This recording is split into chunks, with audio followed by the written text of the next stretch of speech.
बस नहीं रिकॉर्डिंग यार, स्टार्ट हो थोड़ा गई है। थोड़ा हाफिज, थोड़ा थोड़ा समझ हाफिज चुप तो करो। आ रहा है ना, कम से कम। अगर अगर बाकी चार सब्जेक्ट्स के साथ ये भी पढ़ेंगे ना, फिर तो कुछ नहीं समझ आनी। ये हो जाए नहीं कुछ ना कुछ, इसका समझ आ जाए, ठीक है, जान छूटे इससे तो। बाद में सर को कहेंगे ना, हाफिज सर अब हमें फिर ना करें डिस्टर्ब, आपने क्लासेस ले तो ली हैं, अब हमें बाकी हाँ लेने सर। दें फिर हम, ताकि इजी हो जाए। सब हाँ ज्वाइन सर हो आ चुके गया, हैं सर आ गया। थोड़ा। हाफिज भाई आपने बहुत कुछ बोला है, अभी रिकॉर्डिंग स्टार्ट हो गई है, अब चुप करें अभी। नहीं कोई मसला नहीं है सर, सर के सामने भी मैं कह सकता हूँ, ऐसी कोई बात नहीं। क्या बोला मैंने?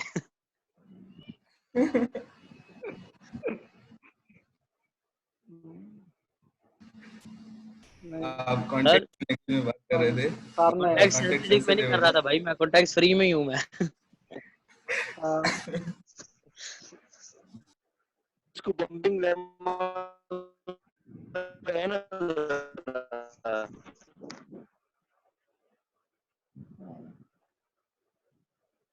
Sir hello. सर की आवाज नहीं आ रही। आ तो गए हैं सर। जी बोलें। जी सर, नमाज का टाइम हो जाएगा, कर लें स्टार्ट सर 7th क्वेश्चन से, फिर थोड़ा थोड़ा बता दें ताकि थोड़ी बहस हो जाएगी। जी मैं उसका जवाब दे दूं, आप जो फरमा रहे थे। जी सर। तो मैं ये कह रहा था, मैंने आपसे ये कहा था कि आप पहले ये कवर कर लेंगे ना कोर्स, हम मोस्ट ऑफ कोर्स कवर हो गया, जी सिर्फ जी सर। टॉपिक रहते हैं, ये कवर हो जाएंगे, फिर हम सिर्फ उसको रिवाइज कर रहे होंगे आप लोग, और मुझे असेसमेंट में टाइमली रिस्पॉन्ड कर रहे होंगे, आप बाकी कोर्सेज को फोकस करेंगे। जी सर, यही सर जब बेहतर है, ये वाला हमें लग भी सर बहुत मैं कह मुश्किल रहा रहा। था सर मैं कह रहा था जब हमने रिवाइज करना है ना, जब कोर्स को रिवाइज करेंगे सारा, सर तभी ये असाइनमेंट्स और असेसमेंट्स सारी तभी हो जाए तो अच्छी बात, तो अच्छा होगा सर। नहीं, रिवाइज के अलग से क्लासेस थोड़ी लूंगा मैं। रिवाइज का मतलब है कोर्स जो मैं कंप्लीट कर दूंगा, सिर्फ असेसमेंट कर रहा हूँ मैं। सर तब भी वो असेसमेंट कैसे होगी सर, वो वाली असेसमेंट? वो असेसमेंट ऐसे होगी कि मैं आपको बताऊंगा कि मैं अब इस हफ्ते NFA-DFA वाला टॉपिक से आपका क्विज ले रहा हूँ, उसके बाद अच्छा अच्छा, PDA वाले टॉपिक से, इनमें लूंगा सही है सर। इनमें कहूँगा NFA और PDA दोनों को मर्ज करके ले रहा हूँ, फिर PDA और सही है। ट्यूरिंग मशीन, और लास्ट जो होगा वो होगा तीनों का टॉपिक का मिला के वो फाइनल एग्जाम। सर वो सही तो है। क्विज तो हो जाएगा, लेकिन अगर हमें मतलब बीच में कुछ समझ में नहीं आती बात, तो उसके लिए फिर रिवीजन उसके लिए किस तरीके से करेंगे? कोई सेशन रख लेंगे आज की तरह से अलग से, या? सेशन करेंगे डिस्कशन वगैरह के लिए, ठीक है, मतलब क्लास के टाइमिंग में ठीक है। करेंगे, डिस्कशन करेंगे। वो ये नहीं होगा कि मैं आपको दोबारा से बताऊं, अच्छा बच्चों PDA क्या होता है, नहीं नहीं सर, ऐसी बात नहीं। ठीक है, तो आपकी तरफ से इनपुट आएगा तो देन मैं कंटिन्यू करूंगा, ठीक है।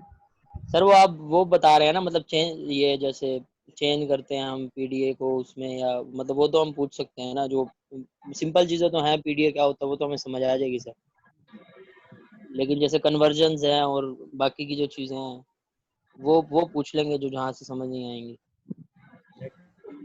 लेकिन टीचर जो है ना वो मैं हो गया या कोई और टीचर होगा आपका, वो इरिटेट जब तब होगा जब आप उसने एक चीज़ पढ़ाई और वही आप पूछ रहे हो कि दोबारा पढ़ो।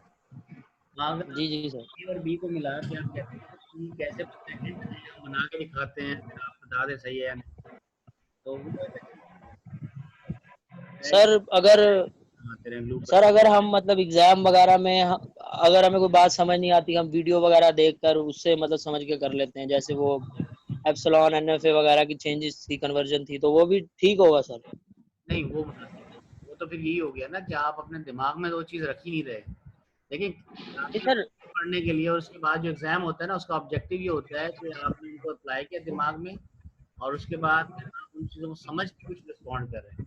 अगर आपने किताब से देख के रिस्पॉन्ड करनी है तो ये जैसे अपना हमारे जो सिंपल कॉपी कल्चर वाले प्रोग्राम चल रहे होते हैं ना, आपने देख देख के लिखना है, उसमें फिर बच्चे के दिमाग में कुछ नहीं होता, उसी को हम कॉपी कल्चर कहते हैं, ठीक है। तो दिमाग में उसके रखने के लिए चीज़ें कुछ ये प्रोसेस रहता है, कुछ चीज़ें तो कंटेन करें ना उसमें। नहीं सर, चीजें समझ आ रही हैं। अगर कन्वर्जन की कुछ ऐसी चीजें हैं जो मतलब 2-3 तरीके हो सकते हैं, अगर एक तरीका समझ नहीं आया, मैंने तो इसी तरह देखा था सर कुछ, जिसमें वो डायरेक्ट कन्वर्जन भी कर लेता है एनएफए में, या इसमें दूसरे में करके फिर यानी कि एप्सिलॉन एनएफए से एनएफए करता है, फिर डीएफए करता है, या एप्सिलॉन एनएफए से डायरेक्ट डीएफए करता है। इस तरह के 2-3 तरीके थे सर। देखिए कन्वर्जन वर्ड्स को समझें आप। जब मैं कहूँगा कन्वर्ट एनएफए टू डीएफए, अब वो एनएफए टू डीएफए कन्वर्ट करना आपने मल्टीपल वे से कर सकते हैं। अगर मैं कहूँ convert NFA to DFA using the iterative process, जो आपका है कि ट्रांजिशन खत्म करेंगे फिर दूसरी करेंगे, फिर आपने प्रोसेस को फॉलो करना है। फिर ये नहीं कि आपने एनएफए की जगह डीएफए बना दिया बस डायरेक्ट, उनके अंदर क्या रिलेशन है, कैसे बने, नो रिलेशन। नहीं सर, ऐसा नहीं कह रहा मैं। यानी तरीका ठीक हो ना सर, यानी कि आपके वाला ही तरीका हो, मतलब हम अपने थोड़ा सा लगा कर सकते हैं दिमाग से भी कुछ, यानी कि अगर हमें चीजें नहीं समझ लॉजिकल एक्सेप्टेबल, कुछ चीजें नहीं समझ आ रही तो नेट से देख ली, कुछ आइडिया ले लिया, कोई तरीका देख लिया, कोई प्रॉपर वे देख लिया, उस तरीके से। जैसे पहले ट्रांजिशन टेबल से करते हैं ना सर, वो जिस तरीके से उन्होंने किया हुआ था, ट्रांजिशन टेबल से डायरेक्ट कन्वर्जन की हुई थी, वो तरीका तो सही है सर। लेकिन आप लिखते हैं यूजिंग ट्रांजिशन टेबल, ठीक है, तो वो बंदा चेक करने वाले को बताओ ना कि मैं कैसे उसको समझूं। जी सर। तो कम्युनिकेशन होता है। चलें, तो मार्क्स खत्म होंगे, फिर मैं जल्दी से कन्वर्ट कर लेता हूँ बाकी 3 सवाल। 7 समझ में आ गया आपको? 7 में 7 क्या है? 7 है आपके पास सिंपल सीएफजी दी गई है, सिंपल डिस्क्रिप्शन ऑफ एलजी, वो इंग्लिश में देना है इसको। इसके बनने वाले जो स्ट्रिंग है उसको देखने के बाद अगर आपने सही स्ट्रिंग बनाई, सही लैंग्वेज बना ली, तो उस लैंग्वेज को लिखने का तरीका आना चाहिए आपको। Use description to give CFG complement of LG. अच्छा, उसको एलजी को देंगे और उसके बाद उसकी कॉम्प्लीमेंट को भी डिस्क्राइब करेंगे इंग्लिश में। सर जी सर क्वेश्चन था कि जो सीएफजी है कॉन्टेक्स्ट फ्री, इसका हम एक्सप्रेशन में इसके जो स्ट्रिंग्स बनेंगे उनको हम दिखा सकते हैं?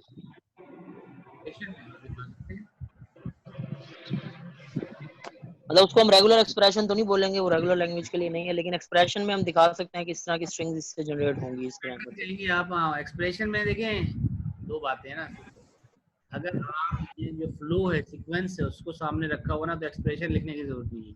आप 3 नोटेशन सिखाए हैं ना, एक तो है सेट बिल्डर नोटेशन, दूसरा है फॉर्मल नोटेशन, सेट बिल्डर कहते हैं, दूसरा सेट नोटेशन है, और दूसरा डिस्क्रिप्टिव है।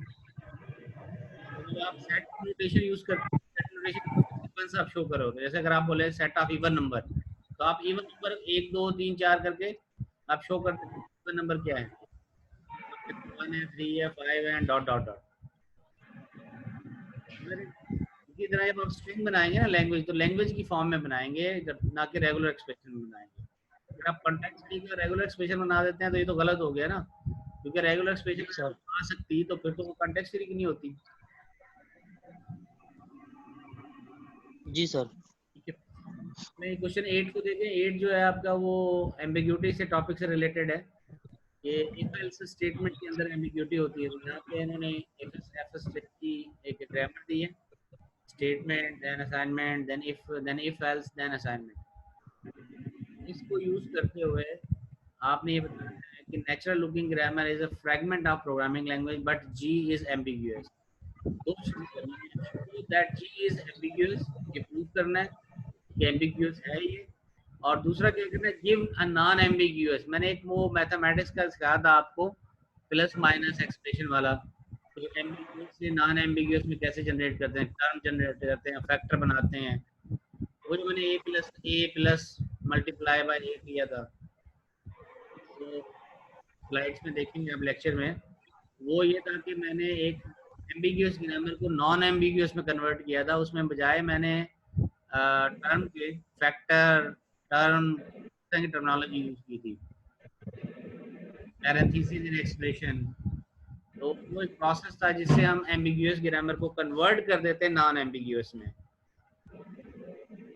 इस ग्रामर के लिए आपने इस प्रोसेस बनाना है। उसमें चेंजिंग सर उसमें हमने सिर्फ ये करनी है ना कि एक ही स्ट्रिंग 2 डेरिवेशन से ड्राइव ना हो, मतलब पार स्ट्रिंग में सिंपल नॉन एम्बिगुअस में करना है। यानी आपने उसके अंदर एक्स्ट्रा वेरिएबल ऐड कर सकते हैं और उन्हें वेरिएबल की मैपिंग ऐसे करनी है कि जो एक्सप्रेशन की एवेल्युएशन है उसमें सीक्वेंशियल आ जाए, सीक्वेंस आ जाए कि इसके बाद ये होगा, इसके बाद ये होगा, चॉइस ऐसे ना हो ये होगा या ये होगा, एम्बिग्यूटी खत्म हो जाए।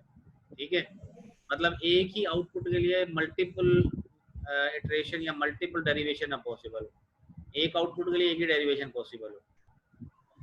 सही है सर। दूसरे के लिए फिर अलग से हम दूसरे तरीके से करें, चाहे स्ट्रिंग वही आना हो एंड में, लेकिन वो अलग तरीके से आए। एक स्ट्रिंग के लिए एक डेरिवेशन प्रोसेस हो, एक पास ट्री बन रहा हो बस। अगर दो बन रहे हैं तो एम्बिग्यूअस है, और एक ही बन रहा है सिर्फ, दूसरा नहीं बनने की पॉसिबिलिटी, तो वो को नॉन एम्बिग्यूअस में कन्वर्ट कर सकते हैं। सर इसमें कंफ्यूजन थी सर, अनएम्बिगुअस मतलब कैसे बनाते हैं ग्रामर? ये तो फाइंड कर लिया हमने कि ग्रामर एम्बिगुअस है, एम्बिगुइटी नहीं होनी चाहिए, लेकिन अनएम्बिगुअस का प्रोसेस तो स्लाइड्स में भी नहीं लिखा हुआ है। लिखा हुआ है, अगर आप जस्ट ग्रामर लिखी हुई है। नहीं ग्रामर नहीं लिखी तो है, उसमें सिर्फ आप उसमें एक्स्ट्रा वेरिएबल ऐड करेंगे, एक्स्ट्रा वेरिएबल ऐड करेंगे। उसकी वेरिएबल ऐड करने की लॉजिक ये है कि हम उसके अंदर सीक्वेंसिंग लेके आ रहे हैं कि अगर ये एक्सप्रेशन हो तो उसके बाद ए हो तो बी होना चाहिए, बी हो तो सी होना चाहिए, बजाय हम ए के बाद कहें ए के बाद बी या सी दोनों में से कोई एक हो सकता है। बजाय हम क्या करेंगे, हम बताएंगे नहीं ए के बाद बी और बी के बाद सी हो। स्टेप 1 के बाद मैं ये कहूँ, देखिए सीक्वेंस ये होगी कि आपकी पर्टिकुलर स्ट्रिंग जनरेट करने के लिए स्टेप 1, स्टेप 5, स्टेप 10 है। ये ना हो कि स्टेप 1, स्टेप 5 के बाद एक ही स्ट्रिंग के लिए स्टेप 10 भी हो सकता है, स्टेप 7 भी हो सकता है, दोनों कोई यूज कर ले तो सेम स्ट्रिंग आएगी। ये ना हो, अगर ये है तो वो एम्बिग्यूअस है, अगर ये नहीं है, दोनों में से कोई एक है तो वो नॉन एम्बिग्यूअस। ठीक है। देखिए मैं रिकॉल कर रहा था, शायद आप मैच नहीं कर पा रहे उसको, मेरे लेक्चर को जो मैंने एम्बिग्यूटी पे दिया था, और शेयर कर लेता हूँ।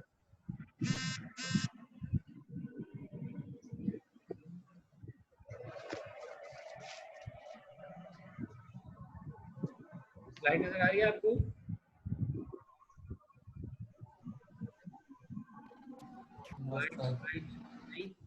No sir. ये देखिए, ये वाली जो कॉन्टेक्सुअल ग्रामर बनाई थी ना हमने, उसमें ये मैं लिख के आया था पॉइंट के एम्बिग्यूटी कब है, जब दो पास ट्री बन रहे हो, दो पास ट्री बन रहे हैं लेफ्ट और राइट, ये ग्रामर जो है एम्बिग्यूअस है। अब इसी ग्रामर को हम नॉन एम्बिग्यूअस वर्जन में बनाते हैं। हम क्या करते हैं, हम कहते हैं देखिए इसके लेफ्ट लीनियर और राइट लीनियर दो डेरिवेशन से सेम स्ट्रिंग आ रही है, ए प्लस ए स्टार ए।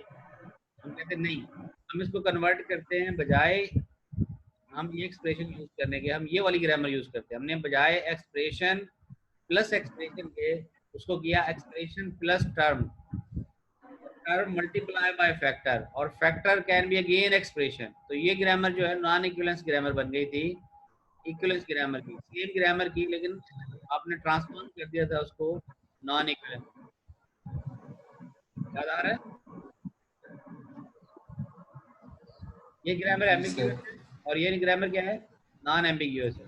तो इसमें आपने टर्म में एक्सप्रेशन प्लस एक्सप्रेशन की बजाय एक्सप्रेशन प्लस टर्म यूज किया, और टर्म यूज किया, तो ये आउटपुट सेम देगी ग्रामर, लेकिन ये और लेफ्ट वाली इससे ज्यादा मतलब प्रोडक्शन रूल्स और फिर और फैक्टर्स बनाएंगे हम। हाँ और बनाएंगे, कोई इशू नहीं है उसमें। अगर आप और फैक्टर और प्रोडक्शन रूल यूज कर लेंगे तो आपकी ग्रामर खराब नहीं होती। तो देखें, अगर आप जब हम चॉम्स्की नॉर्मल फॉर्म यूज कर रहे थे, तो चॉम्स्की नॉर्मल फॉर्म में भी हम एक्स्ट्रा रूल ऐड कर रहे थे ना, तभी तो हमारी एप्लीकेशन हुई थी। वही तरीके से। ठीक है sir. Given an ambiguous grammar for the following, ये वही क्वेश्चन है कि एम्बिग्यूअस ग्रामर देनी है इनके लिए, तीनों पार्ट के लिए अनएम्बिग्यूअस वर्जन बनाना है। 8 और 9 क्वेश्चन दोनों सिमिलर है। क्वेश्चन 10 जो है इसमें 8 से 9 में थोड़ा मुश्किल है जी, कौन सा बोले, कौन सा सर? इसकी सर थोड़ी लैंग्वेज जो है ना कंफ्यूजिंग है। जैसे क्वेश्चन पार्ट नंबर 1 है, तो उसमें कह रहा है number of at least the number of बीज, इसका सर क्या मतलब है? every prefix of w the number of a is at least मतलब है कि कम से कम बराबर हो। इसका मतलब ये हुआ कि a की तादाद b के बराबर होगी या कम होगी, ज्यादा नहीं हो सकती। मतलब ये हुआ कि b ज्यादा है इसमें। तो एक ही ज्यादा हो सकती है ना, एटलीस्ट मतलब उससे कम से कम बराबर हो या उससे ज्यादा भी हो सकती है ना, एक ही ज्यादा। Number of A is at least number of B, मतलब हुआ कि बी ज्यादा भी हो सकते हैं और ए के बराबर भी हो सकते हैं।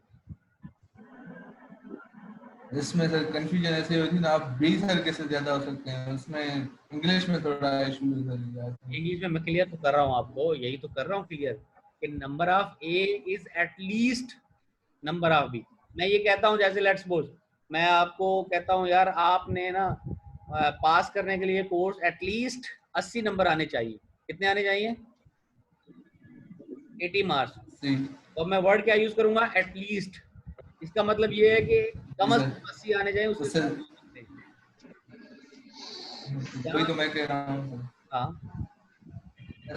ए भी कम से कम बी के बराबर होना चाहिए, उससे ज्यादा भी हो सकता है, यही बात मैं भी कह रहा हूँ। कम से कम 80 होने चाहिए, उससे ज्यादा भी हो सकता है। हाँ, तो एटलीस्ट नंबर ऑफ बीस, तो मतलब बी के बराबर या ए के नंबर ज्यादा होने चाहिए ना, या बी के ज्यादा होने चाहिए, इस राइट राइट, ए के ज्यादा होने चाहिए। सही, यही सर। ए के ज्यादा होंगे या ए के बराबर होंगे या ए ज्यादा होंगे, नंबर ऑफ ए ज्यादा होंगे।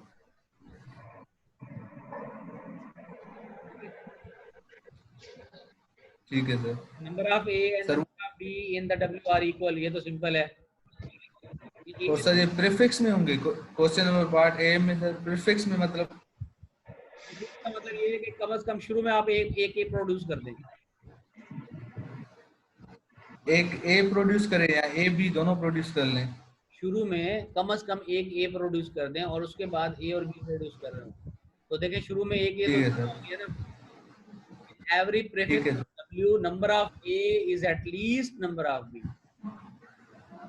तो अगर आप एक ए प्रोड्यूस कर देंगे या आप ए और बी दोनों से प्रोड्यूस करेंगे तो दोनों सूरतों में ये आपकी एटलीस्ट वाली रिक्वायरमेंट पूरी हो जाएगी। मेरा जहाँ तक अंदाजा मैं आपको बताऊं, अभी अगर मैं ग्रामर इसकी बनाऊं तो मैं बोलूँगा एस प्रोड्यूस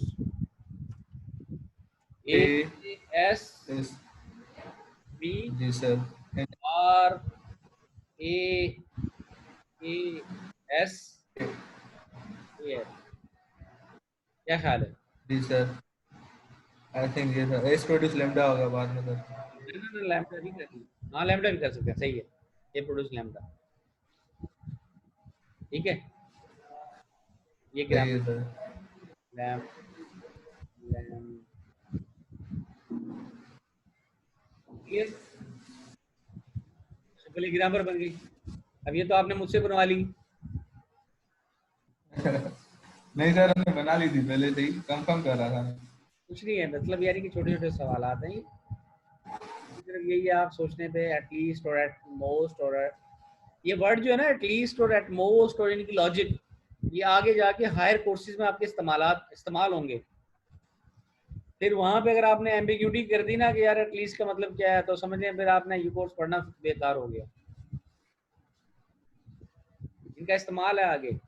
मैं आपको एक मुझे यानी मैं रिलेट कर देता हूँ। जब हम पढ़ाते हैं ना उसमें डिस्ट्रीब्यूटेड कंप्यूटिंग के अंदर, तो हम कहते हैं मैसेज कम्युनिकेशन में मैसेज की रिलायबिलिटी के लिए ये हो कि मैसेज एटलीस्ट वंस डिलीवर हो। एटलीस्ट वन डिलीवर हो का मतलब ये हुआ कि एक दफ़ा ज़रूर पहुंचे, एक से ज़्यादा दफ़ा जा सकता है। तो रिसीविंग एंड पे हमें डुप्लीकेट फिल्टरिंग लगानी पड़ती है, क्योंकि एक तो आएगा ही आएगा, एक से ज़्यादा आए तो फिर डुप्लीकेट फिल्टरिंग लगानी पड़ेगी, डुप्लीकेट को हैंडल ना करे। क्लियर है? क्लियर है सर। अच्छा जी, ये बाकी लोग क्या सिर्फ सुन रहे हैं या ऑन करके गायब हो जाते हैं? 14 से 7 रह गए। चले बाकी पंपिंग लेवल लगाना है। लास्ट क्वेश्चन में सिंपल पंपिंग सुन रहे हैं सर, सुन रहे हैं। हाँ, और पंपिंग लेवल लगाना है लास्ट क्वेश्चन पे। और 2 के सवालात के जवाब किताब में मौजूद हैं, बी और सी।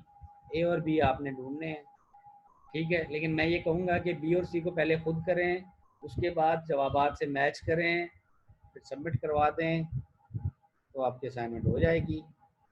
ठीक हो गया? ठीक है सर। पार्ट क्लियर तो करें सर। ठीक, पार्ट डी थोड़ा क्लियर करें सर, 10 का। 10 का डी 10 का डी सिमिलर वैसे ही है जैसे आपने पीछे इसके किया था x1 x2 x3। यहाँ पे t1 t2 t3 है, जहाँ पे कह रहा है कि k की वैल्यू ग्रेटर देन 2 है और इक्वल टू है। इसका मतलब ये हुआ कि एटलीस्ट t1 और t2 तो जरूर बनेंगे, और यहाँ each ti belongs to ab star और ti is equal to tj। याद है वहां पे मैंने रिवर्स वाली बनाई थी पंपिंग लेमा में। जी सर। ये देखिए ये जो question number similar to that है, क्वेश्चन नंबर 1 का डी है ना, ये सिमिलर है। यहाँ हम कह रहे हैं कॉन्टेक्स्ट फ्री ग्रामर। वही तो बात है ना, यही बात है ना सर। यहाँ पे क्या है, कॉन्टेक्स्ट फ्री ग्रामर है, लेकिन नीचे वाले में कह रहा है प्रूव करो कि वो कॉन्टेक्स्ट फ्री ग्रामर नहीं है। यही बात कंफ्यूजन कर रही है। तो देखिए इस कंफ्यूजन को मैं बता रहा हूँ ना, यहाँ पे देखो xi is equal to xj, और xj क्या है, रिवर्स है। तो आपको पता है w रिवर्स का पंपिंग पीडीए बन सकता है, लेकिन w का पीडीए नहीं बन सकता। सही है सर, याद आ गया। w रिवर्स लैंग्वेज की है, और क्वेश्चन नंबर 10 के डी में हमने यहाँ पर आपको w लैंग्वेज दी है, क्योंकि हम ये कह रहे हैं ti is equal to tj। क्या हुआ ये w सही है सर। t1 क्या हुआ w और t2 क्या हुआ w, मतलब t1 हैश से पहले भी w हो और हैश से बाद भी w हो। तो क्या ऐसी ग्रामर बनाई जा सकती है कॉन्टेक्स्ट फ्री जो इस चीज को इंश्योर करे कि हैश से पहले वाली चीज सेम डिट्टो हो जो हैश के बाद है? तो पीडीए इस ऐसी चीजों का नहीं बन सकता, ऐसी ग्रामर का नहीं बन सकता, इसीलिए ये कॉन्टेक्स्ट फ्री नहीं है। अब ये आपको क्वेश्चन में पहले ही बता दिया गया कि they are not context free, but लेकिन आपको प्रूफ करना होगा यूजिंग पंपिंग ग्रामर। ठीक है जी, okay we stop here so that we can go to the prayers of Asr prayer। और कोई क्वेश्चन तो नहीं, स्टॉप करें? No sir. ओके जी, अल्लाह हाफिज़।